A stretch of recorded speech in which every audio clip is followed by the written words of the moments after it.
We have Okay. quorum. Yep, we have a quorum, so let's start the meeting then. So welcome to the Program and Services Subcommittee meeting of May 19, 2022. How about if each person just briefly introduces themselves? So I'm Dale Harrington. I'm the chair of the Program and Services Committee. Lila and Terry. Hi, I'm Lila Blanchard, and this is my third year on the Programs and Services Subcommittee and my third year on the Community Advisory Board. And welcome, and it's great to have everyone here today. And I'm Terry Dunn, and I'm a new member of this committee and of the CAB. And I want to encourage everybody to read about the Google Doodle today. It's someone I knew at my church, a very inspiring woman. Oh. Stacy Park Milburn, yeah. So I assume that when we get to the H3 presentation, that you ladies can briefly introduce yourselves there. Do we have anyone from the public? Lisa is here from Diane Burgess. Oh, yes. Hi, Elisa. Thank you. Everyone, Elise Robinson, Office of Supervisor Burgess. Nice to be here. Then I'm Nicole Popchak, Office of Reentry and Justice and staff to CAB. And I think that's everybody, Dale. Oh, I see we have one individual. Oh, well, we have more. Okay. Yeah. You might want to get started though, Dale, because I know they have a hard stop and I anticipate Sure. the subcommittee wanting to have questions for H3. Sure. So. Okay. The next on the agenda is the approval of the minutes from the April 21 meeting. I would hope that everyone has had a chance to read them. Bill, I think that you have one agenda item before that. It's the public comment on any item under the jurisdiction. Oh, I'm sorry. Yes. Yeah, I'm rushing ahead. Is there any comment under the jurisdiction of this of the Community Advisory Board that is not on this agenda? Hearing none, we'll move on to the approval of the minutes. I assume that everyone has read them who are voting members. So can I have a motion and a second to approve them? Seeing no corrections, I make a motion to approve the minutes. Okay, thank you.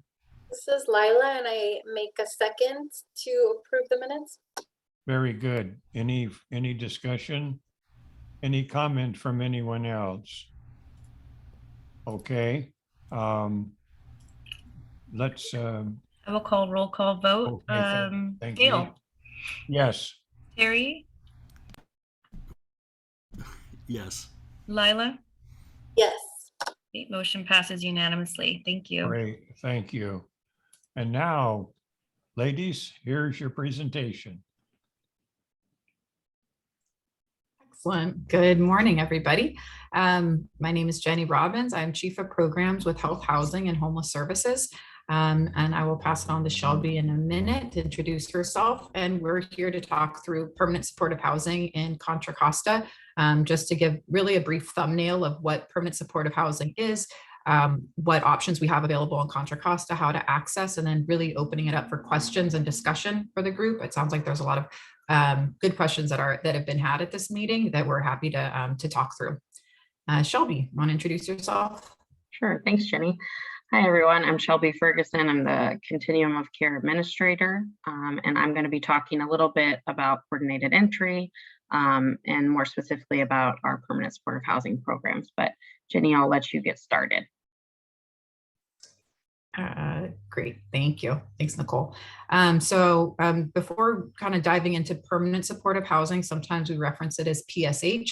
We want to do just a little bit of housing 101 and really showing where permanent supportive housing sits in kind of an overall kind of housing crisis response system, because it really is one tool that we have in our toolbox when we're looking at folks who are unhoused, precariously housed, at risk, and it's kind of like the Cadillac of interventions that we'll spend the most amount of time on, but it really does fit or nest within a larger response system. So starting at the top, you see outreach and coordinated entry, and Shelby will talk about coordinated entry, but outreach is really referencing street outreach, boots on the ground, outreach workers who are working with folks who are literally homeless, who are unhoused, unsheltered, and need to get connected to the overall system, whether it's to shelter, it could be to permanent housing, it could be multi-service drop-in centers, things of that nature.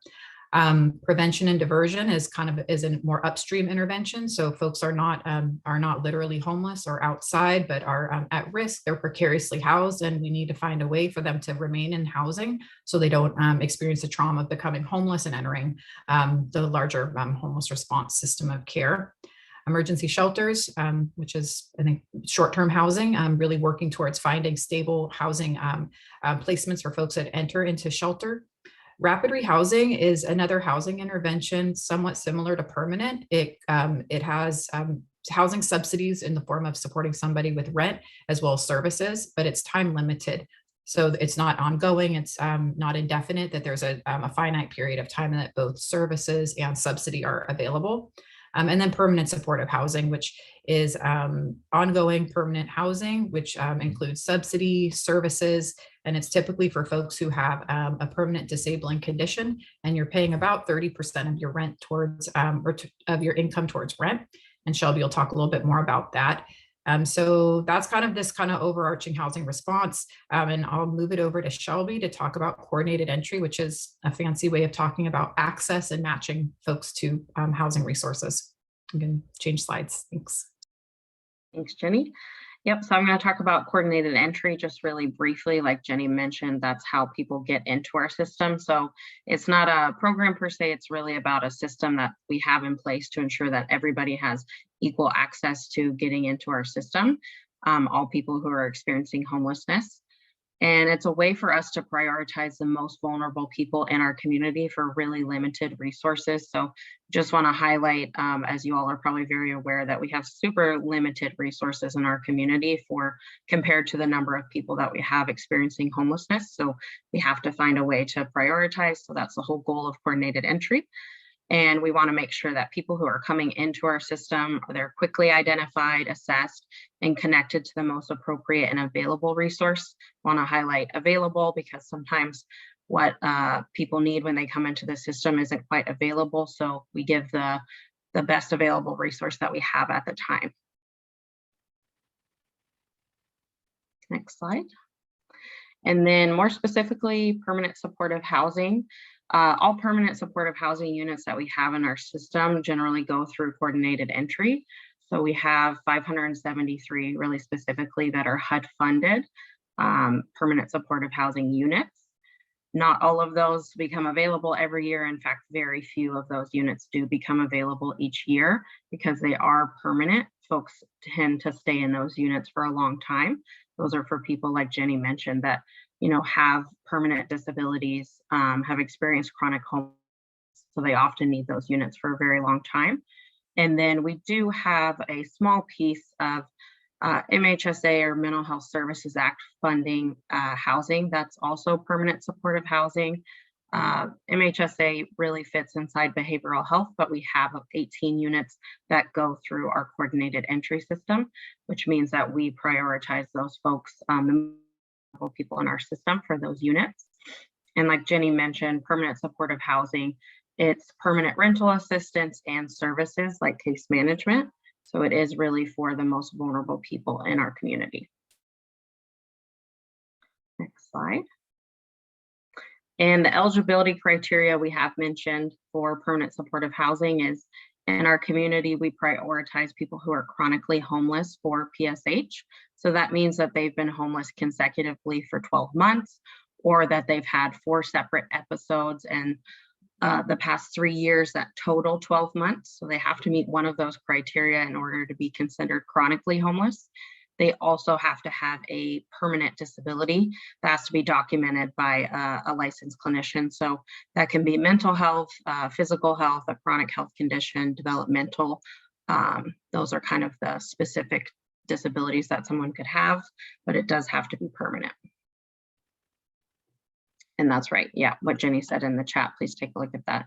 Specific for our HUD-funded PSH, not all permanent supportive housing have that criteria, but these HUD-funded ones that we're talking about do.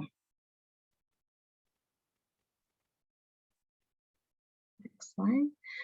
And then we wanted to give just kind of an idea of the number of referrals that have gone through coordinated entry for permanent supportive housing. We have rapid rehousing on there as a reference, but over a 3-year time period, so starting in 2019, the coordinated entry made 86 permanent supportive housing referrals. So that means either 86 units opened up where people had moved out, or we had some additional units come online. So we made 86 referrals for PSH in 2019. In 2020, that upticked just a little bit. 102 referrals were made for permanent supportive housing, which was still pretty good considering the pandemic. And we had a lot of folks stay where they were and they weren't necessarily moving on from their units. And then this past year in 2021, they went down just slightly and we made 100 referrals for permanent supportive housing. So that gives you an idea of kind of generally on average how many openings we have per year. So again, it's not a lot. We have a lot of people in our system of care who need permanent supportive housing, but as you can see, we don't have a ton of openings.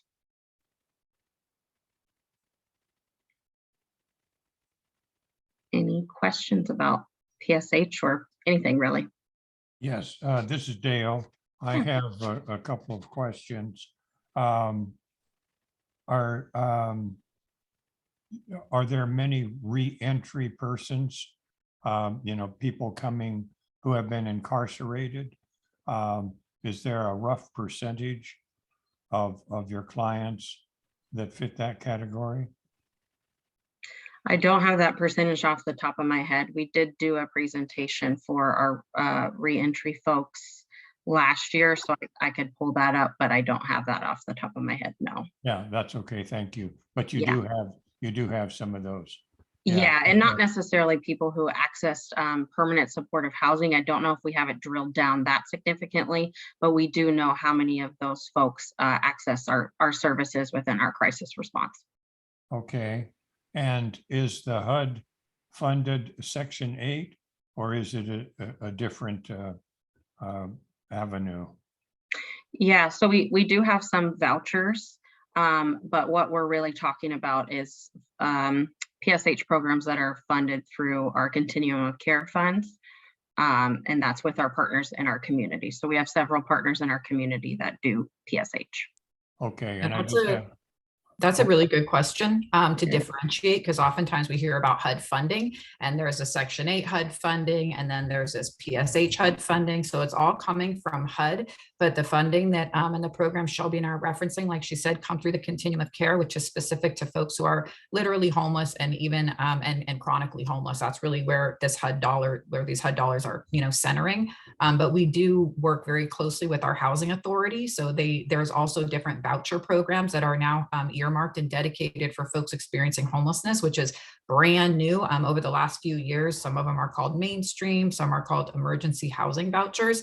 And that's been a collaboration between H3 and the housing authority. So those units do come through H3. However, they're not categorized as PSH because PSH is really that quote unquote Cadillac model. You got your services, intensive case management, and a voucher deep subsidy. The vouchers through Section 8 or vouchers through mainstream or emergency housing vouchers is just a voucher. There's no services attached. So there's a broad kind of array when you're looking at HUD funded programs and subsidized housing. And we're just really narrowing down on the one specific to the funding that we're receiving from HUD and that we're supporting in the system of care. But, several years ago, I was the executive director of a corporation in San Jose that provided Section 8 housing for elderly and disabled. So that's That's how I'm familiar with that. I have one last quick question. Tiny homes. I've been doing some research and have been connecting on tiny homes. Are there any tiny homes that are in your inventory? Not currently. We don't have any tiny homes in our inventory right now. Jenny, if you want to speak a little bit more on if we might have those in the future, but no, as of now, we don't. Yeah, we don't have them within the current inventory, but I believe that some of our nonprofit partners, so we have a larger network of providers in the community who are also working with different philanthropic organizations, and there's definitely an appetite for tiny homes. And I actually think that there's a couple projects that are in the works right now, but they're not specific to what we're doing within H3, but it's definitely an intervention that there's a lot of interest in. Great, thank you very much. Anyone else have any questions or comments? Yes, Lila. That's okay. Go ahead, Terry. I can go next. No, after you, please. So I also work for Rubicon programs, different hats. And so we send a lot of folks to call 211. I'm wondering if the main point of contact or accessing these two funding sources is through 211. That's my first question. Yeah, good question. So they can call 211. That's just one of our access points. They can call 211 and press 3 to speak to our core dispatch line. And then the third access point is our physical locations called our care centers, which are drop-in locations. At 211, they're not doing our housing assessments. Our housing assessments are happening at our care centers and through our core teams. So that's where folks can get assessed. 211 is a great access point for folks to get general resources, to find out what's out there. And if they want a specific assessment, like a housing assessment, that can be conducted through our core teams or through our care centers. That's great information. And so if I am in West County, the closest and most convenient care center is which care center? GRIP. So we have two care centers. GRIP is located in Richmond off 22nd Street. They're open actually 7 days a week. They do have case managers on site Monday through Friday, 9 a.m. to 3 p.m. So you can physically drop in. You don't have to call ahead for an appointment, and you can get an assessment. Wonderful. And then I'm also wanting to make sure that I'm understanding. It looked like for the RRH, there were many, many more referrals than there were actual spots. What was the qualification for RRH? And Yeah, so RRH stands for Rapid Rehousing. Like Jenny was talking about, it's a time-limited, short-term housing intervention. That program, we have several programs actually in our community, and we have very large programs, are much larger than PSH. They also turn over very quickly because they're time limited. So that's why we have so many more referrals for rapid rehousing than we do for supportive housing, because of that quick turnaround. Generally, the time frame for the rental assistance and services is between 6 and 12 months. So people can get rental assistance and case management services for that time period, just dependent on need. So case by case basis on what the individual or family might need. got it. I just wanted to add really quickly, the rapid rehousing expanded quite a bit from 19 to 20 and 20 to 21, because that was during the pandemic, and there was a lot of state dollars coming down. And so we're going to see those dollars. I would like to see them remain, but I'm forecasting that those dollars aren't going to remain in perpetuity. And so our rapid rehousing is going to go down. And so really what that increase in number is representing is that we got more funding, we had more capacity, we brought in more referrals.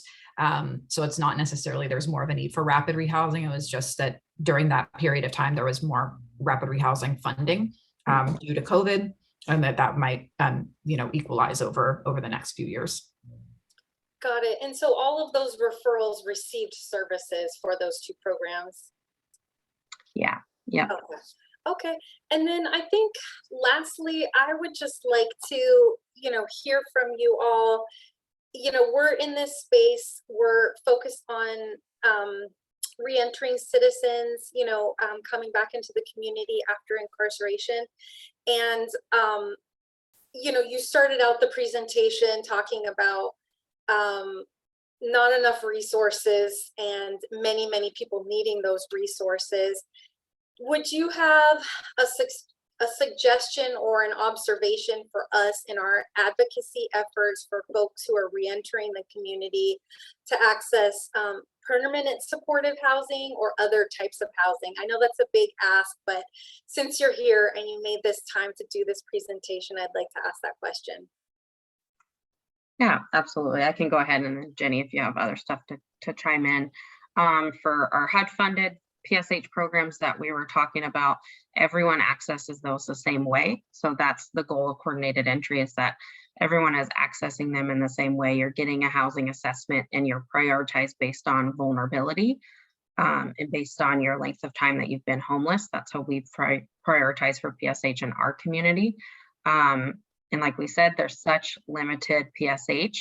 The other route you can take is making sure that you get your folks signed up for all affordable housing wait lists. We have a lot in our community in the Bay Area, even outside of the Bay Area. So we really encourage people to sign up for those wait lists because they happen often and they're usually open for a really short period of time. So getting your folks on those wait lists is a great way to ensure that hopefully within the next few years, their name will come up on at least one of those wait lists.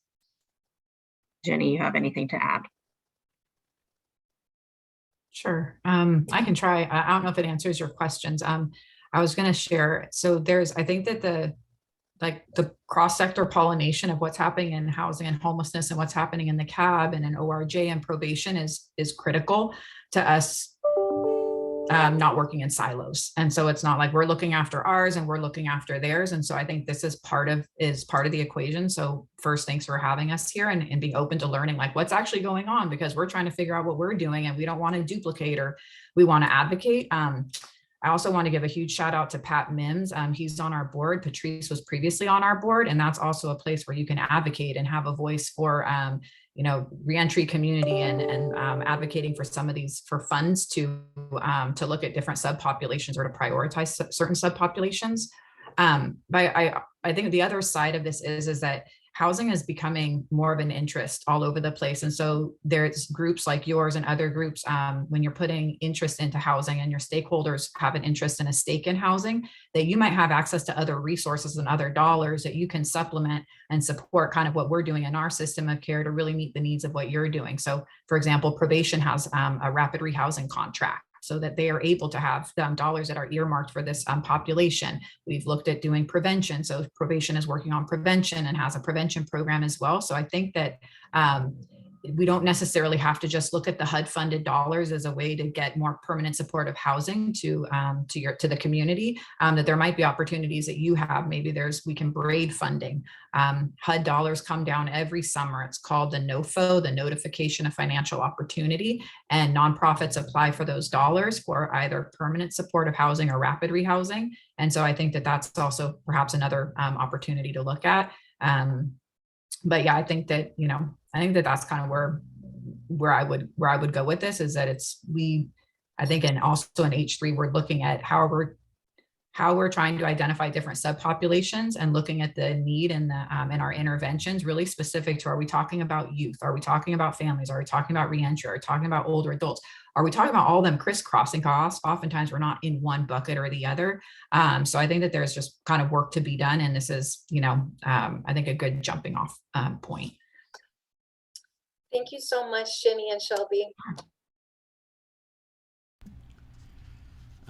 Excuse me. First of all, Barry, thank did you you have any questions? Yes, thanks. First, I want to thank you both for your work. It's so needed, and you're clearly doing a great job and really putting a lot of energy into this. Is there, you mentioned staying on top of signing up for all the waiting lists. Is there a central place that has all of them, or do you have to drive all around? I wish there was a centralized place. There really isn't, but Yeah. I can send you kind of the main ones that we use, and you can sign up. Most of them have sign up for interest list, and anytime a wait list becomes available, you get an email. So I can send you the main ones that we usually use if that's of interest. Yeah, that would definitely be helpful. Yeah. And We all want that, Terry.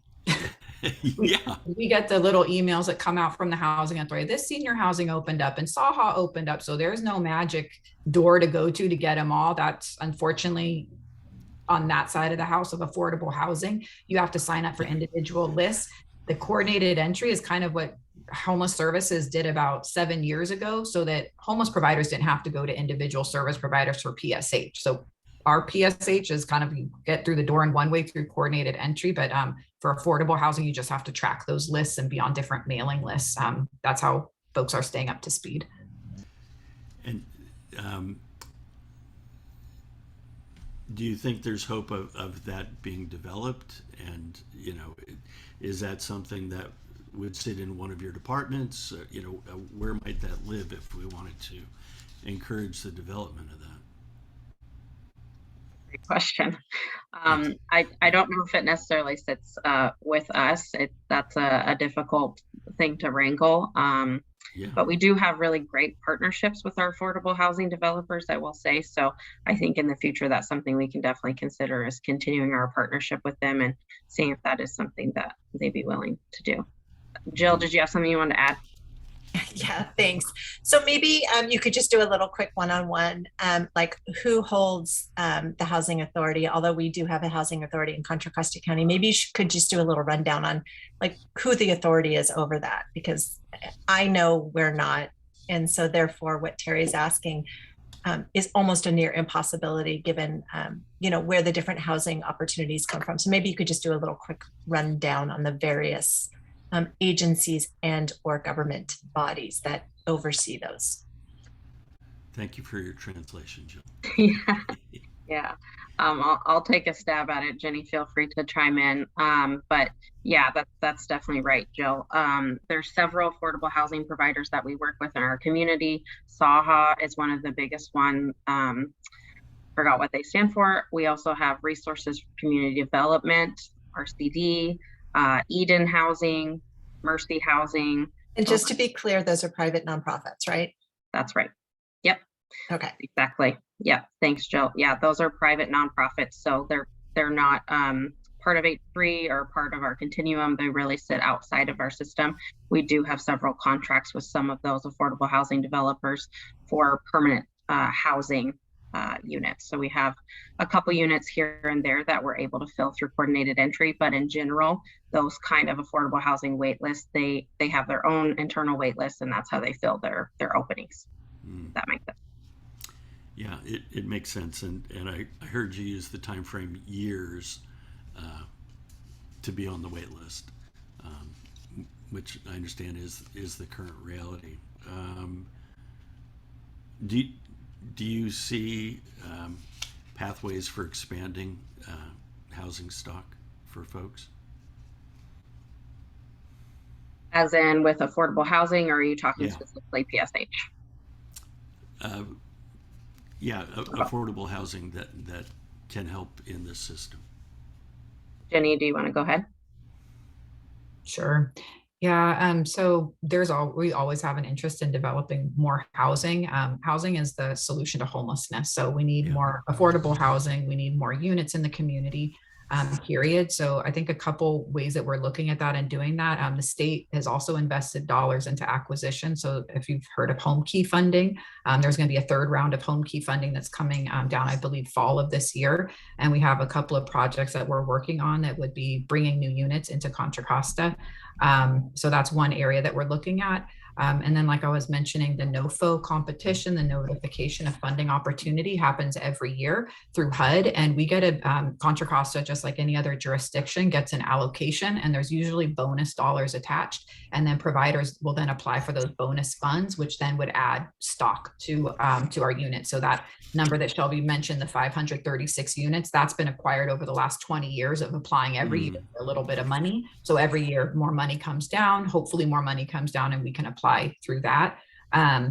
And I guess I would also be remiss to not talk through, I don't know if you guys have reached out to behavioral health. There's been a lot of dollars also coming down from the states targeting behavioral health and housing that we're actually not touching, but there's dollars towards acquisition and development. It's kind of like a la the No Place Like Home dollars. I'm not an expert on it, but behavioral health has done a lot of great work in kind of exploring what those funding opportunities are and how to expand, different affordable housing opportunities, permanent supportive. So if you guys haven't reached out to Kanisha Johnson and Adam Downs, Kanisha's chief of, I think, their housing department. And I know that they're doing a lot of great work and have been working with Shelby and some other folks within H3 to look at where those dollars are. So right now there's just a lot of funding that's coming down. And I think folks are trying to figure out, what we're going to be applying for and how it's going to get integrated. And it really comes based on need. There's an extreme need across the board, and how do we want to use, those funding? And, permanent housing is, although it's indefinite and you're providing subsidy for, on a permanent basis, it's a very cost-effective strategy when we're looking at housing folks that have that high need of services and permanent subsidy. Not everybody needs high services and high subsidy. Sometimes you just need subsidy. But it is a cost-effective intervention when you're kind of looking at it big picture and how it impacts other parts of a system of care. Thank you very much. Yeah.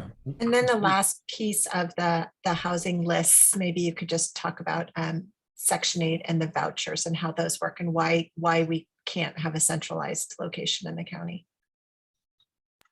Yeah. I can take a stab at that. So we do have, like Jenny was mentioning, we have mainstream vouchers, which are like housing choice vouchers. We also have those one-time emergency housing vouchers.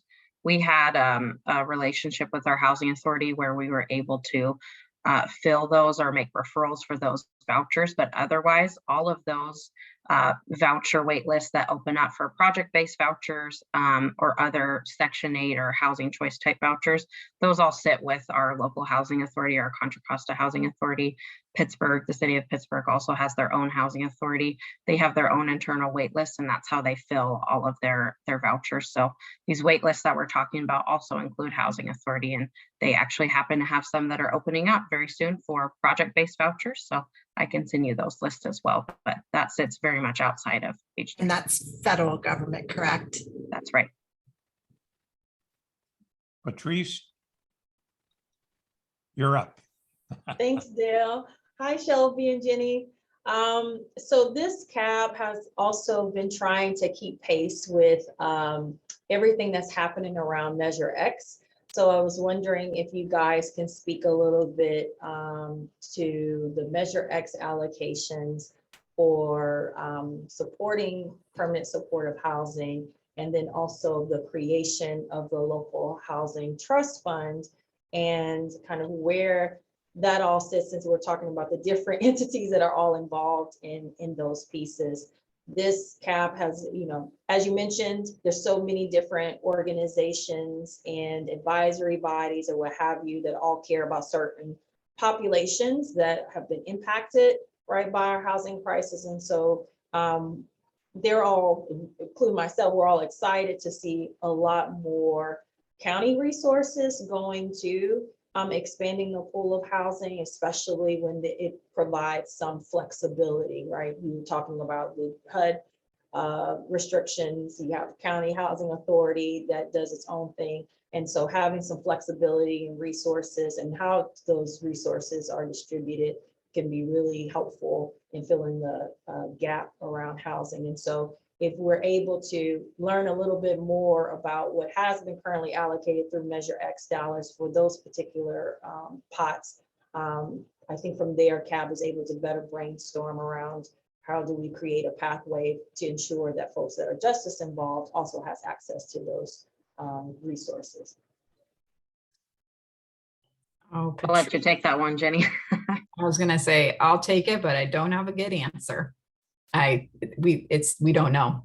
So how the money is getting split between the three departments who are kind of coordinating the housing trust between H3, Housing Authority, Housing Community Development, that has not been determined yet. So those conversations are still being had. So I really don't know. I don't know how what discussions have also been had about how the allocations will be made, but we do know that some will be coming to H3, but there will be community processes and there will be other, mechanism to identify how the funds will get, used in what intervention. And can you quickly also define for folks who may be unfamiliar with housing trust funds, that they're pretty popular mechanism really across the country, but I'm not sure if everyone here is familiar with what a local housing trust fund is and why it's important for our community. Mm-hmm. And to be fully transparent, I'm not the expert on it either. So Patrice or Jill, if you guys know more than I know, but from what I understand, it's a mechanism where you can put a chunk of money and the money can grow. So it can grow over time and grow over the years, and that you can use it for a variety of needs, from acquisition to what are they called, like capital operating reserves for permanent supportive housing properties that might not have operating subsidies, to other services to gap fill. So it really is kind of a flex fund, but from what I understand, it does grow and mature over the years, which is why that's where that was the interest in creating this. And so it's our tax dollars can mature. Jill or Patrice, help me out here, ladies. Do you want to go first, Patrice, or do you want me to jump I was in? going to say, you did a great job already. The only thing I would add to that is also affordable housing construction, so development. Yeah. Oftentimes, a lot of those trust funds are Building, acquiring. Building. Yeah, so I would just add in, so basically everything we do now, we have our Department of Conservation and Development has a special section that holds funds that do things like No Place Like Home. They administer those programs where we bring nonprofit developers in and help support the building of units that allow for some units of permanent supportive housing on some level. So we have that division already. So basically the Housing Trust Fund is just a great big pool, and we get to decide how that's used. So some of it will be used for that. Some of it is likely to be used for tenant legal supports, whether that be legal representation. The Board of Supervisors have expressed an interest in ensuring that we can help people stay housed. The biggest issue with tenant legal defense, I'll just say sort of side note, is that people need to be housed in housing situations they can afford. So it doesn't do any good to spend money to fight for somebody to not be evicted if they can't afford the place they're living in. So it's really about finding the right sized place, meaning financially, for the right person. So they are talking about how to do this, and there will most definitely be a public process. So I encourage you all to stay involved, because I think keeping the voice of the reentry population involved so that they understand, the reentry population can't always get a housing voucher because of the requirements of the federal government, the legislation that requires, somebody doesn't have a conviction on their record. So there's a lot of things in the reentry population that you all are familiar with that keep them from being housed in some of these programs. So and then rapid rehousing and all the various other programs. It's to supplement and fill in the gaps of where we're lacking in housing at this point. So I'll end there. Wow. Yes, Lila, did you have a question? I don't know if we're over time. I had 2 bonus questions, if there was time for those bonus questions. And those were just, I know this is outside of permanent supportive housing, but does H3 have any involvement in safe places to park RVs, etc.? And my second question would be around just advice if you're a neighbor to someone in Contra Costa County who is obviously, falling into some of those categories, whether it's permanent disability or long-term homeless or both. What would be your suggestion for, reaching out to assist those folks and connect with resources? Also very good questions. The first one about the safe parking, we do have 2 safe parking programs in our community. They're not funded through H3, but Trinity Center has a safe parking program that's operated kind of seasonally, so it's not year round. And then Winter Nights also has a safe parking program.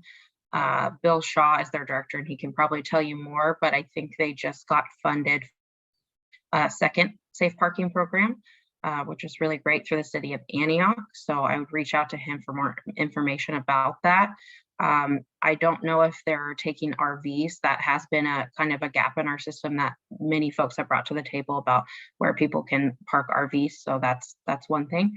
And then your second question about where you might direct folks who might be experiencing, disabilities, long-term homelessness, I would definitely make sure you get them connected to one of our core teams, because they can come out and assess, do an intake, do an assessment, and then go from there to figure out what needs they have and where they might be able to refer them, and they can physically meet them where they are, which we find is, really helpful in getting through to folks who might be harder to serve or harder to locate.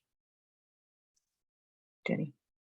Yeah, and I just wanted to flag, if you're working with folks who are at risk of becoming homeless and need prevention resources, that you can use 211 to access prevention and diversion resources. So if somebody's within a couple of weeks of losing their housing, we have resources and staff and some funding to help support those needs too. So whether you're kind of more upstream or downstream, 211 really is kind of that central access point.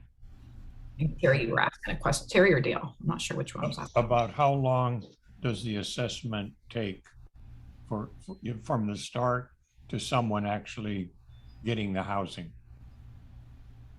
A great question. And it really depends. So it depends on the kind of intervention that person needs, and what resources we have available at that given time. So I can't say a really definite answer, but if they need rapid rehousing, it's much more likely to be a quicker turnaround from someone who might need permanent supportive housing. It depends on the resources that we have at that time. Sure.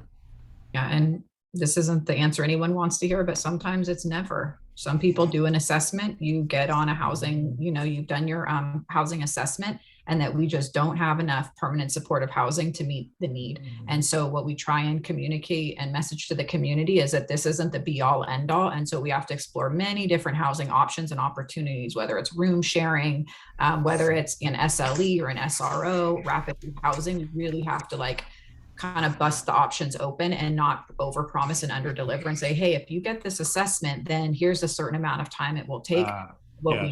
What we do know is how long it takes when somebody gets an assessment, and then when they're matched to one of these openings, that how long it takes. And what we're really focused on is making sure that that's a very short period of time, that once you know that you're matched, that then you're not on the streets for a prolonged period of time. We want to see that shortened. So it's, within 2 months max to get your documents, your unit, and then get leased up. So yeah, I just wanted to clarify that piece. Thank you. Jill? Yeah, I just wanted to jump in there because Candace and I just met with Lavana and Christy. And one of the things to keep in mind is how many people, and you guys can give the numbers in just a second after I say my spiel, how many people are given vouchers and how many people have found housing with those vouchers. And the lead article in our news blast this week is going to be about landlords perhaps rethinking what they're asking for rent to help house people, because with the rents as they are, and the demand from landlords, it's just making it near to impossible for people to find affordable housing in our county. And that is truly sad as we look at the homeless crisis. So maybe you guys can give the numbers, like in the Richmond Hotel right now, how many people are sitting with vouchers who can't find homes? Yeah, great point, Jill. That's definitely true. The folks that we have left at the Richmond Hotel Project Room Key, that have vouchers and haven't yet found housing, it's really small at this point. We're only talking about 10 to 15 households that are left. But you're absolutely right, Jill. A lot of our even voucher holders, so people who have not a Section 8 voucher, but very similar, or even having trouble getting landlords lease up to those folks. So that's just the reality that we're facing is, even with the promise of guaranteed rent, landlords are still very hesitant and reticent to lease up our folks. What causes some of that reticence? A lot of things, but I definitely think, go ahead, Jenny. No, go ahead, Shelby. Yeah. Just gonna say, I think something we saw is, during the pandemic, some of those landlords were really burned and they weren't able to to get the rent. And a lot of people fell behind on their rent. So I think that definitely led to some resistance and wanting to make sure that they get that rent. So that definitely played a huge part in getting our folks leased up after that. But yeah, Jenny, go. Like some of the traditional things is a low credit score. There might be something on somebody's criminal background check or a bankruptcy or something of that nature that flags the landlord, and the landlord's looking at somebody with a spotty history and somebody that makes easily 3 times the rent.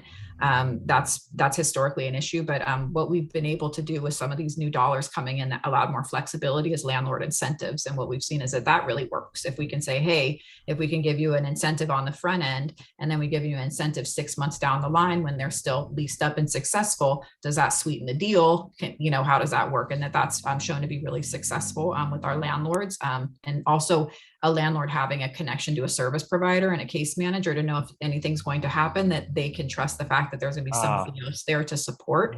And you're really articulating and messaging that on the front end to the landlord. So some conversations we're having internally and within the system is how do we bolster those efforts to outreach to landlords, engage, have streamline messaging and communication so that we have the access to similar resources, so we don't have landlords that are that are burnt or reticent.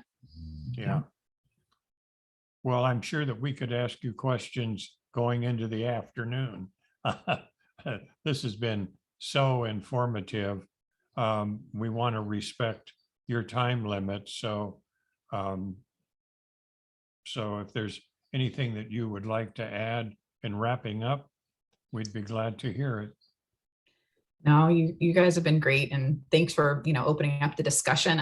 It's nice to have a dialogue in these things because we learn from when we're having these presentations as well. And Shelby and I are a resource, so if you need anything, things come up, please don't hesitate to reach out. I probably should have put my email on there. Maybe Nicole, you can send it out to the group, to both Shelby and I.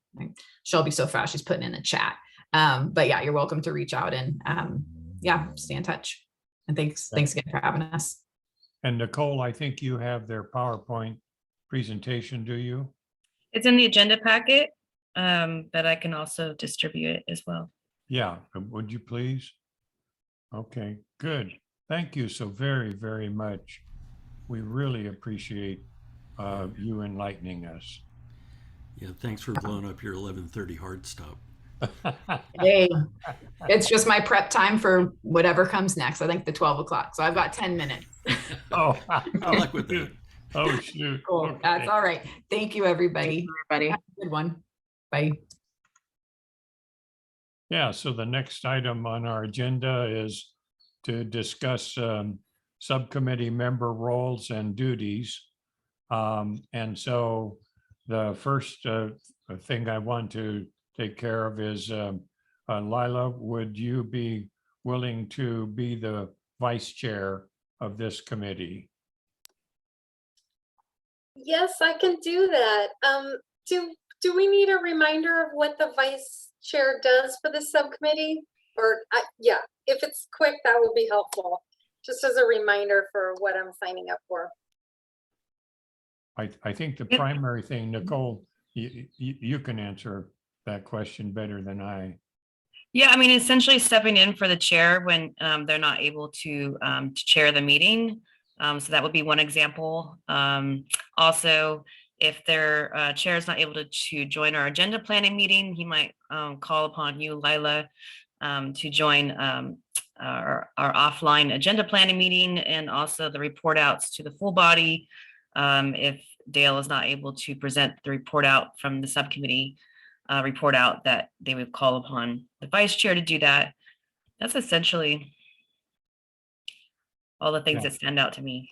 Yeah. Sign me up. I did it last year. I'm happy to do it again. Yeah, thank you very much. Okay, thank you.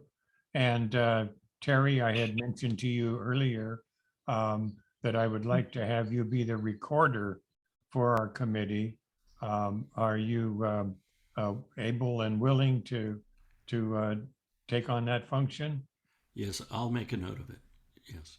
Good. Thank you So, very much. so Nicole, do you also take minutes, or does that? Yeah, just so become the report my- out that he's referring to, so what you're doing is, and I don't know if you've seen in our full body meetings when the subcommittee chairs do the report out, and Yeah. there's, a few highlights of what the meeting, what was accomplished in the meeting, next steps, and any action to the full cab. That is what this recorder position would be doing. As far as okay. minutes are concerned, record of action, that ORJ is taking care of that. And so you would be submitting that report out to me prior to us posting the general full body meeting agenda packet. Okay, I could do that. So just Yeah. highlights. And of course, if you have questions, if you felt you missed something, you're always free to reach out to me or Jay to find out, Thank you. get clarity. Yeah, and Terry, Nicole has the form that she can provide to you. Yeah. Great. That shows the categories. So Yeah. I think that the important piece on that is when you're asking the full body to take action, making sure that that's clear in the meeting, like this meeting, what we're asking the full body to do if we're asking them to take any action. So that's an important piece, because that wouldn't just be your interpretation, that would be the interpretation of the subcommittee. Right. So. Okay. And that's kind of what next steps is, to kind of wrap that up and clarify those things. So the agenda item number 8. Oops. And as long as we all handle catering. Nicole, do you want me to provide some information on the Measure X meeting that was held last night, or would I? I mean, that's a standing agenda item, because this subcommittee wanted to have regular updates. So you will also be giving them out to the full body, but if you don't have any updates, then we would just move on to the next agenda item. I do have some updates. I'll make it quick. They discussed the process and timeline for working with a consultant to create the 2022 Community Needs Assessment written report. And then also there was some mention of a focus would be for filling in the gaps in services to determine the need for more services to recipients. Also, they had an election of chair, and they re-elected Mariana Moore as the chair for this coming year. Then when the discussion came up about the vice chair, I didn't understand completely what had happened, but apparently there was a lot of confusing communication about being able to access the meeting, and a lot of people were absent. So what they decided to do was to hold off nomination of a vice chair and take it up next month. And there was discussion about the desirability to have racial equity for officers. So they're going to take a look at that. And then it was also pointed out that alternate members may not serve as officers. So that's it in a nutshell. Well, can I just add something, Dale? Yes, please. So many of you know Rebecca Brown, and she is from Further the Work and a Richmond resident. She had done a lot of work with CAB, and she actually helped develop the outline for the Office of Reentry and Justice, along with a lot of work that CAB is based on. And she is, I believe, the report writer that's going to be selected to do the final report out of this Measure X committee and the sort of needs assessment that's been asked for by the Board of Supervisors. So that's a great opportunity to have all of that. So thank you. Yeah, she certainly impressed me. as being a person who is really knowledgeable and would have good focus. So any other comments? We have, Bill, this is Lila's hands up. yeah, This is one agenda item prior. Can someone just explain to me when we vote officers on and when we don't vote officers on? I'm noticing we're not voting, and I'm just curious when we do and when we don't, so that I can kind of track. So for the subcommittee chairs, it's in the operating guidelines that is appointed at the full body. Vice chairs and recorders, they're not really mentioned in, well, I guess they are mentioned. The vice chair is mentioned in the operating guidelines, but as far as voting on it, there's some confusion about what agenda items need to have an action, like a vote on it versus not. This is one that I have not seen people vote on. So I have not enforced that. Maybe Jill can speak to that, but there is some confusion about which agenda items need to have an action and which ones can just be consensus and move on. I'm not seeing that defined in the Brown Act clearly. yeah, So that just if I can clarify, just as Sure. some history for CAP, vice chairs came about in the subcommittees, almost as a way of playing a role as like a co-chair, if you will, to be sure that there is sharing some workload and responsibility within the subcommittees, because the subcommittees, right, were there's a lot of work that's happening there, and oftentimes the subcommittees were formed where there's fewer numbers. So, you know, again, in an effort to just keep the work going, there's the recognition of a need for a vice chair. That's usually worked out within the subcommittee. And then, as Nicole mentioned, in terms of appointment of chairs and then officers thanks, Jill, see ya. And then with regards to officers for the full body, there's a more formal process for that. I would just say though, just going forward, any questions that you have regarding process, be sure to check your operating guidelines first, because you most likely will see the answer there. And then if there's something that seems to be a bit gray, certainly let us know, and then we could at least provide the historical context of how CAB is operated. CAB is one of those unique advisory boards in that it advises CCP, which CCP is an advisory body to the Board of Suits. So you're an advisory body to an advisory body, for lack of better words, right? So it kind of, so you kind of fall within sort of obviously the guidelines for advisory bodies that the clerk of the board sort of monitors across the board, but then you have such a unique space that you also have these operating guidelines to really help support your functioning going forward. So just a good first reference is your operating guidelines, and they're on your website. It should be in the packets you received when you initially started. Thank you. Mm-hmm. Yeah, thank you very much.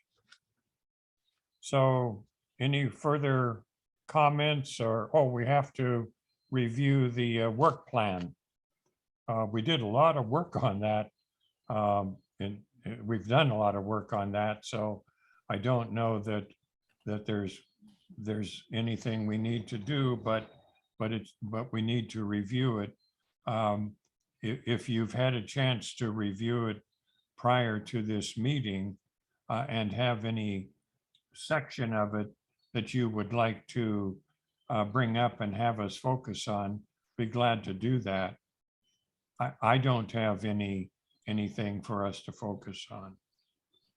I believe it was asked to be brought back because we wanted to look at, or some members wanted to look at who's assigned to what and what are the next steps. What are we doing? As far as, because I know that there was some discussion about how we're going to fill these next couple months while we wait for the survey results. and how do we continue the work in while we wait. So that was why this was asked to be brought back.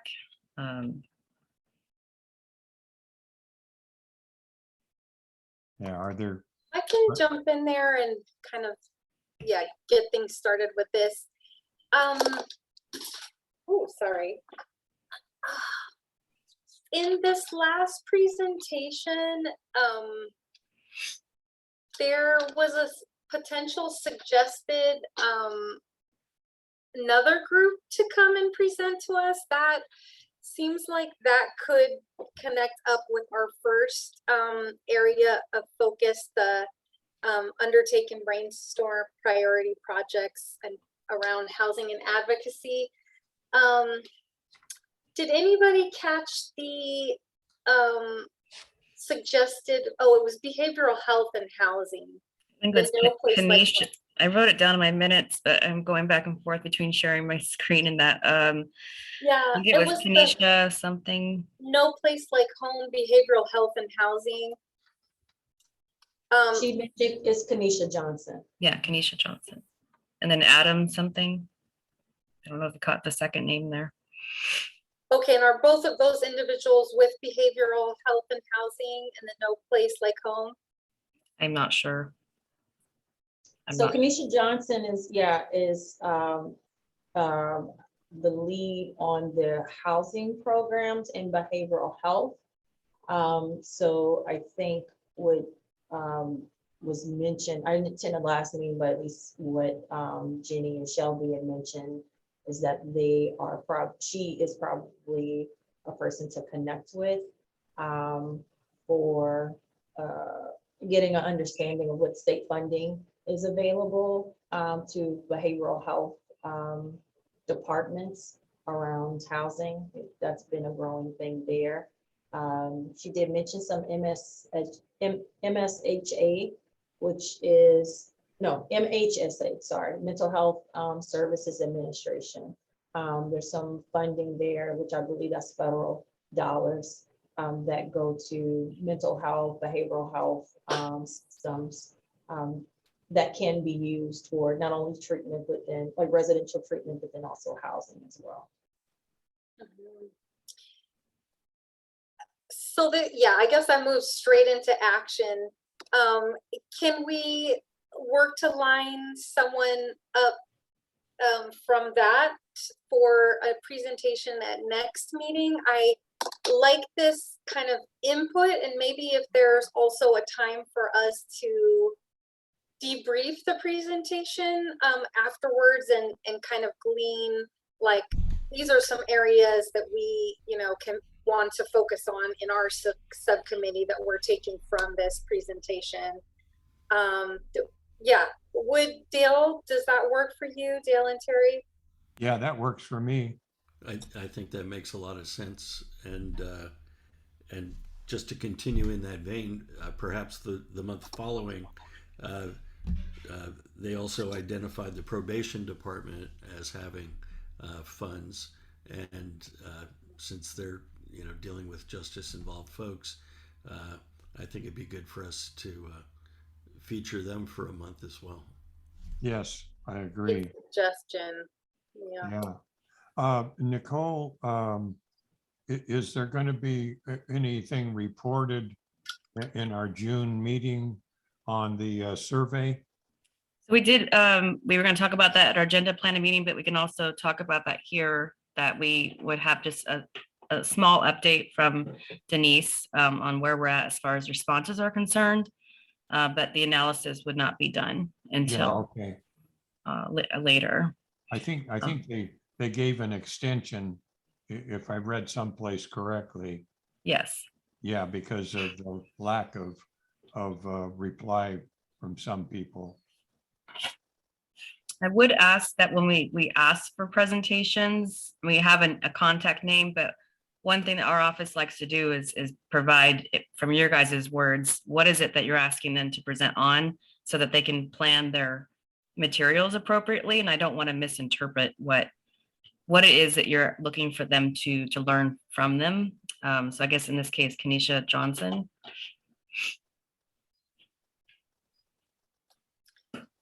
So you're looking for words on what we would like them to present on, Mhm. or in writing or verbally? I mean, it doesn't have to be in writing, but just I want to make sure that I'm understanding what it is that we're asking them, so that they don't just come and present on, something that's not going to be helpful for this group.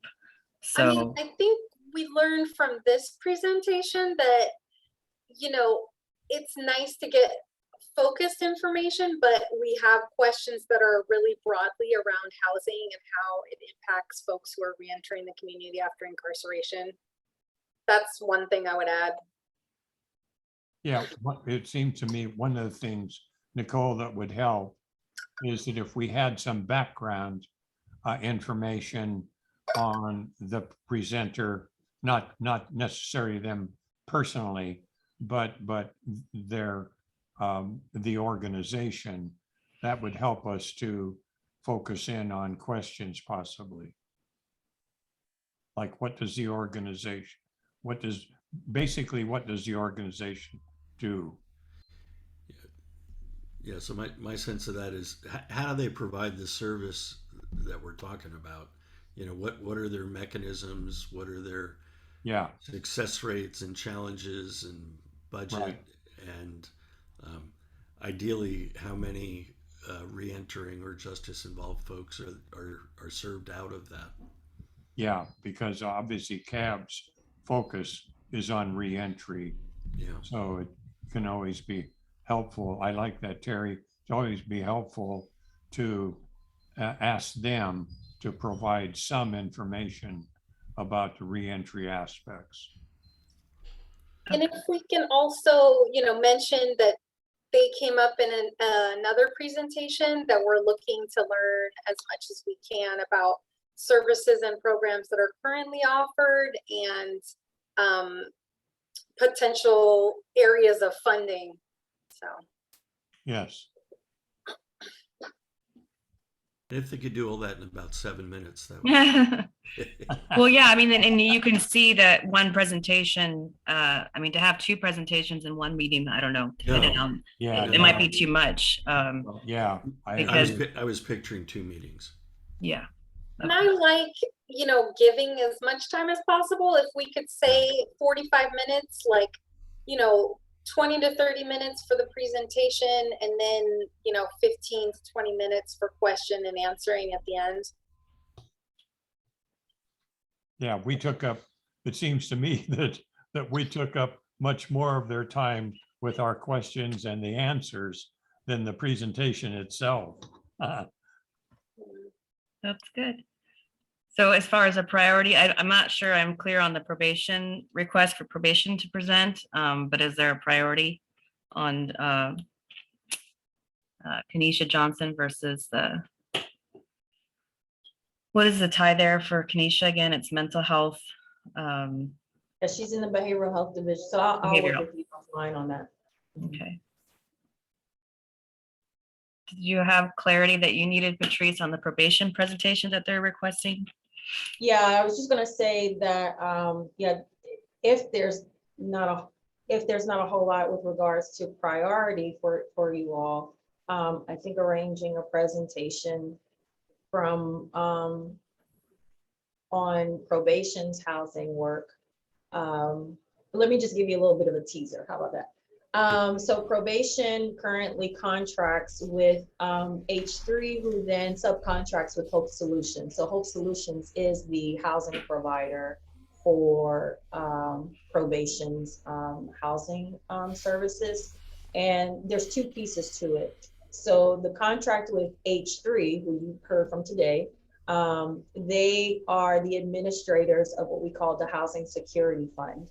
And probation has made a sizable sort of deposit, if you will, for providing rapid rehousing services, which Shelby talked about a little bit in her presentation, as well as some prevention support, rental assistance as well.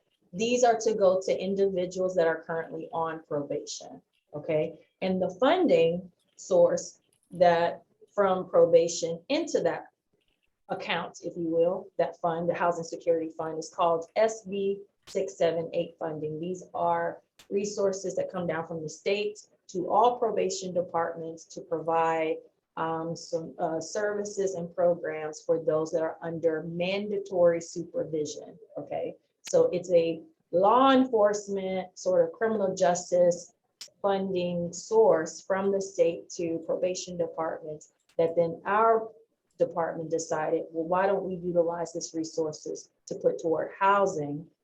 Let's partner with our housing agency here in the county, H3, Housing and Homeless Services here in the county, H3, to administer that. Okay, so I will just say, just as a backdrop, probation has done a really good job of providing resources to the agencies that have the expertise in these areas, right? So that's why I decided to partner with H3.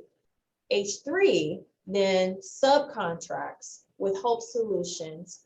That's the nonprofit housing provider that hires the staff to do housing navigation. So essentially, this is the person that is working with specific clients to help them locate housing and help them create a housing plan that will get them to the place where either they're occupying a unit and they're providing summer rental assistance for a period of time. And then eventually when their income is up to speed, if you will, to be able to take on the full rent, then they're able to help them do so, things like that. So they're the ones that's working closest to the client, okay? So I'm happy to arrange for having Alicia Jackson from Hope Solutions. She is essentially the probation program manager at Hope Solutions that's in charge of these contracts on their side to provide the services that probation is expecting of them. So sorry for all those details, but I just wanted to give you sort of a paint the picture there. And I think hearing directly from like I said, the entity that's working closest with the client can give you a better sense of how resources are distributed, what are some of the challenges that they're finding in working with clients and locating housing, things of that nature. Now I can also have our director of field services, his name is Ed Randall, who is the one that's here in probation that works with and supervises quite a lot of the DPOs, which DPO stands for Deputy Probation Officers, that make the referral, right, on the probation client's behalf, makes the referral to Hope Solutions to make sure that connection is made. So you can have that lens as well. You let me know. But in either case, we can certainly arrange that. And I think, like I said, on the service side, Alicia Jackson from Hope Solutions would be your best presenter and point of contact on this one. I would agree with that because she would be probably more knowledgeable or at least very knowledgeable about the clients. And that's, I mean, obviously reentry, we want reentry to be successful. And it can be helpful to know, okay, what are their experiences with the reentry clients? And I would like to know what kind of services they find that they need more specifically, and also their success rate. And what are some maybe unmet needs? That would be really important for us too.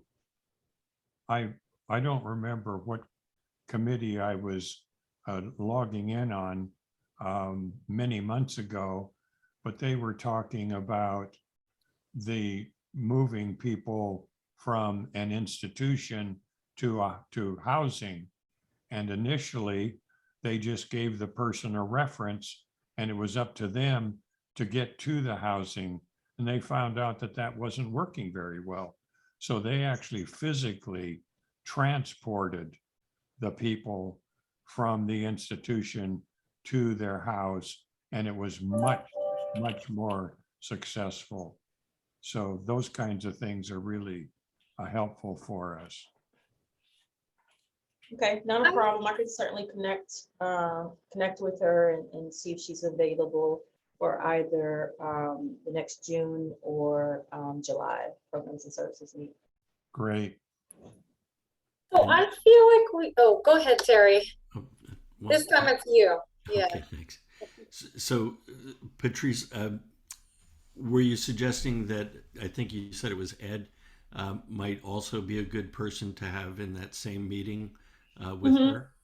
That sounds great. I really appreciate you bringing, you're all translating what we want into what's actually possible, because you know the players and how this stuff is happening. So thank you. Okay.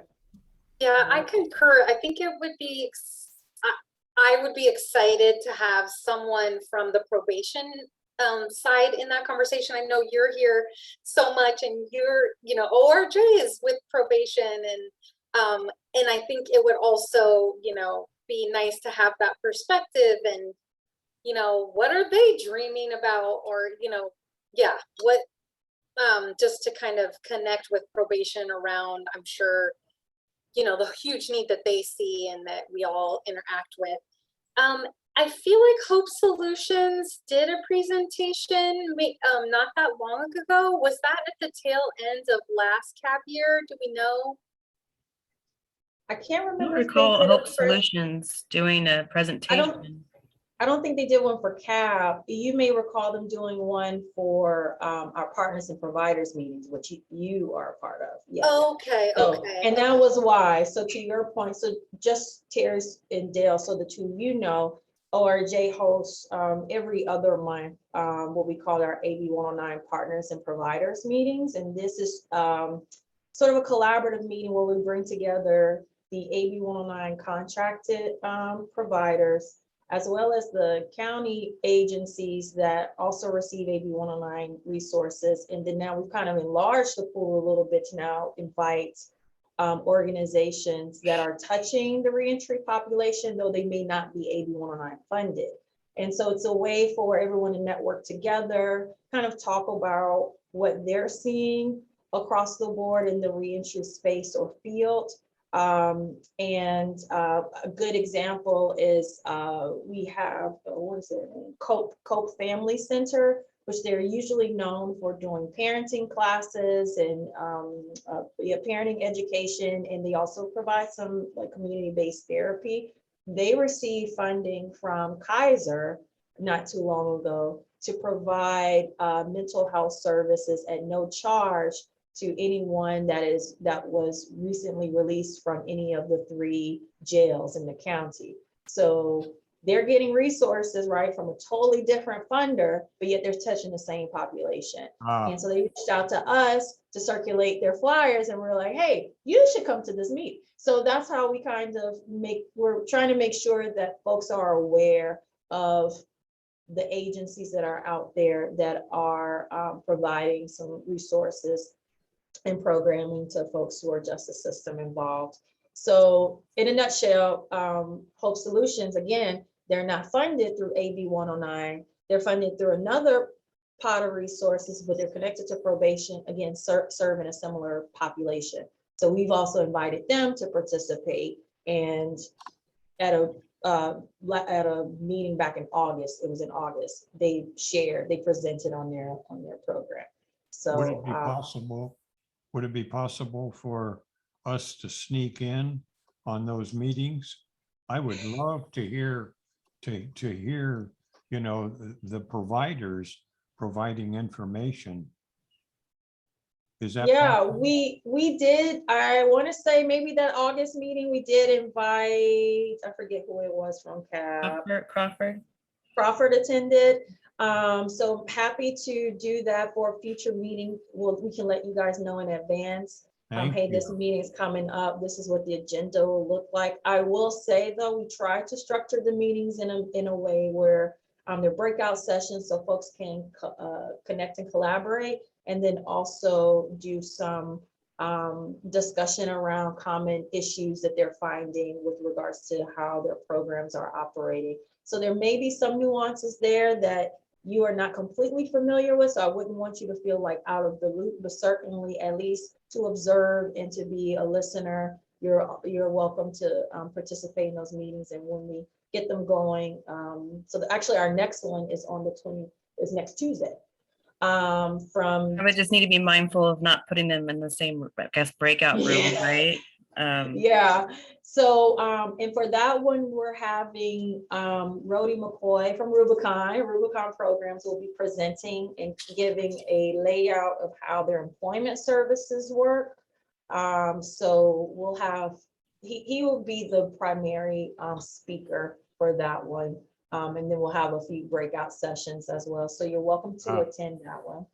I would not be able to attend that because I'm getting a new computer, and this computer is going to be emptying out into my new one. So Terry, that would be great if you could attend that, or Lila. Oh, I'm gonna be there. I'll be one of the presenters probably. Oh, okay. Yeah. Oh, you'll be presenting? Cool. Okay, cool. One of the presenters, yeah. Nice. Let me ask you, Patrice, would that be recorded so that maybe I can listen to the recording or watch it or whatever later on? Yeah, no, these meetings aren't recorded, but we do send out the presentations after the meeting, so you can get a copy of that. We're happy to send that to you. Oh, wonderful. Yeah, what we're gonna do the next several meetings, what we're attempting to do is break apart the reentry system and let each component of it have its kind of moment to really talk through how they provide their resources, why it's super important, you know, the challenges that they've experienced, and the how their work has evolved over the years. So the last meeting, we had presentations from the center and the network as the reentry service hubs, right? The entry points into the reentry work. And then next up is employment. So we'll hear from Rubicon. And hopefully the next meeting, we'll talk about housing. You know, we have our housing RFP. The deadline for submissions was just yesterday. So our hope is that we would have announced the provider, the housing provider, in time for our next partners and providers meeting, so that way they can have the opportunity to share about their work too. So that next one will probably be a good one to attend, especially for this group, for you guys, since you have a lot of interest in housing specifically. Wow. Yeah. Terry? At that meeting next Tuesday, will there be a moment in the agenda to encourage returns of the surveys? Actually, they're on the CBO side, they're good. Oh, okay. Never the CBOs, that's the problem. It's the Yeah, all the CBOs have turned in their surveys. It's the county agency side, and by that meeting, the deadline would be up. We do know who are the stragglers on the county agency side, so we are doing some nudging there. So our hope is that we actually have full participation by the time we give an update to you guys. So yeah. Maybe Jill and Elisa can rattle some cages. Well, you know, we'll work with CAO's office. They did say that, you know, they will also help, you know, ping folks for us, but I think we're getting there. I don't have any concern about all the county agencies. Because if friendly, encouraging calls from CAB members would help, let us know. Now, I will say in the last few meetings too, we do try to announce to all of them to attend CAB meetings if they're interested in applying for CAB, you know, if recruitment is open, when that is and how to apply, stuff like that. So we do share with them about CAB meetings, and we'll continue to do this so that they're aware of the importance of being connected with all of you. Yeah. Lila, you're holding up your right hand, I see. Sorry. I forget sometimes. Swear. Yeah, I sometimes forget these are being recorded, right? Can we delete out that last part, that last piece of it? Thank you so much, Patrice, for helping me remember where I was like, I know I've seen a presentation about home solutions not that long ago. So this is really exciting to get these two presentations happening over the next couple months. I would like, I'm up for having my name down, like just up at that top bullet point. I mean, I'm aware that all three of us, really need to be involved in all three of these for us to move our work plan forward. And I would say, I feel like the survey is really moving forward, and I feel like the most energy and excitement around coming up with some specific recommendations around housing, if possible. So if you all are cool with that, we can put my name there and anyone else who wants to be in that first category.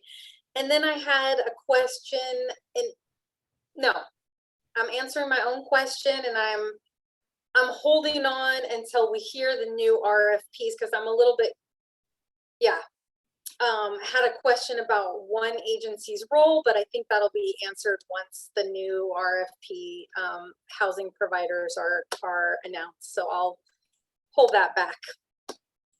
Okay, great. Well, it seems to me that we've taken care of next steps that's on the agenda. Can I just recap so I make sure? Yes. You mind?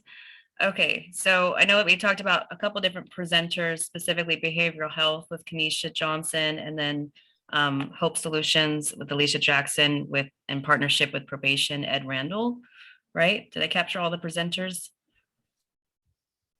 Yes. Is that good? Yeah. Yes. And then, but as far as next month, we're prioritizing behavioral health. Yes. Okay.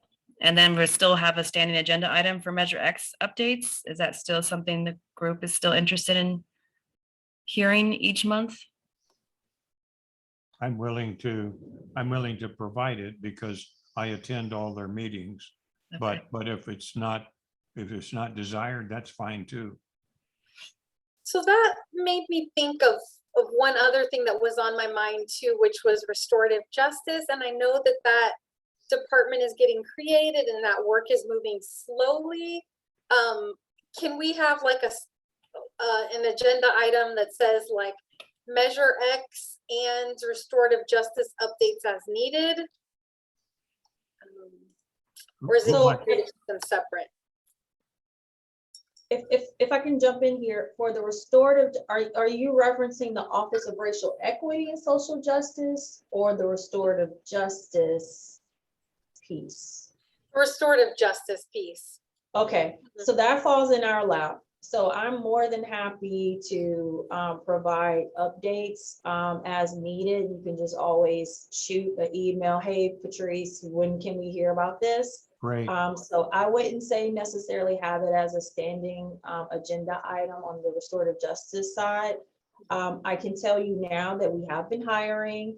So we have an active hiring process for a project coordinator and the, what's the word for it? The call out or whatever. The application deadline is passed. It was up on the 18th yesterday. 11th, sorry. So many deadlines, I can't keep up. The 11th, it was 11th. So right now it's sort of in HR's bucket where they'll have raters review all of the applicants, rate them, and then they are categorized via an eligibility list. Once that is done, I will receive those and then we'll start scheduling interviews. So there's still a process to go. I will say that we did receive the allocation. So it's $2 million one-time funding that will be spreading out over the course of 3 years. So we have a ways to go. My intention, and you can hold me to it, you're more than welcome to hold me accountable for it. My intention is to create a restorative justice initiative work group, steering committee. I don't know an official title or name to it, but I would like representation from CAB on that work group, considering that this was such work, this was work that you guys really pushed for a while. Even before all of you joined, it was a desire of CAB. So I would like to have representation. I do intend to bring that forward when the time comes and ask for, representation from CAB to sit on that body, and then that person can do report backs to the full body. Sure. So there's your update. I love it. You don't have Like, to I add guess it if to there's the a agenda. bigger update, we would bring that to the agenda planning meeting, and then once we we- would agendize it appropriately Sure. if needed. Sure. Yeah. It's So super helpful to hear how it's moving forward though, and what you're thinking. And it sounds like I think I knew this, but a lot of it is really gonna, be with you, which is super exciting too. And I think you mentioned that before. And I'm open to having Measure X stay on the agenda. And thank you for just, eliminating an agenda item by presenting it right now. And then we'll have the AB 109 survey update from Denise next month. And that's all I have at least for next month. What was the other thing that I was going to mention? And then there is no action for full cab for the June meeting, correct? I didn't see anything that came out of this No. meeting that would No. merit that, but No, I'm not gonna confirm. Okay. yeah. That's all I And have. Does it make sense to add my name to the work plan in the top category? Does anybody else want themselves added anywhere else? No, I can't think of anything. I'll go ahead and add your name, Lila, to that. Cool, thank you. And then if we need to reference the work plan, since it's been posted so many times, I think that we don't have to agendize it. We can pull it up as needed. Good. Yeah, good point. Yeah. Okay, That's all. is that it, folks? Yep, I'm off to the next meeting. Yeah, I have a 2:00 meeting that's in person. So I had to dress up today. Okay, Nice. I make a Yeah. motion to adjourn. yeah, thank you. Okay, take care, folks. Bye-bye. Thank you. All right, Thank thank you. you. Bye-bye.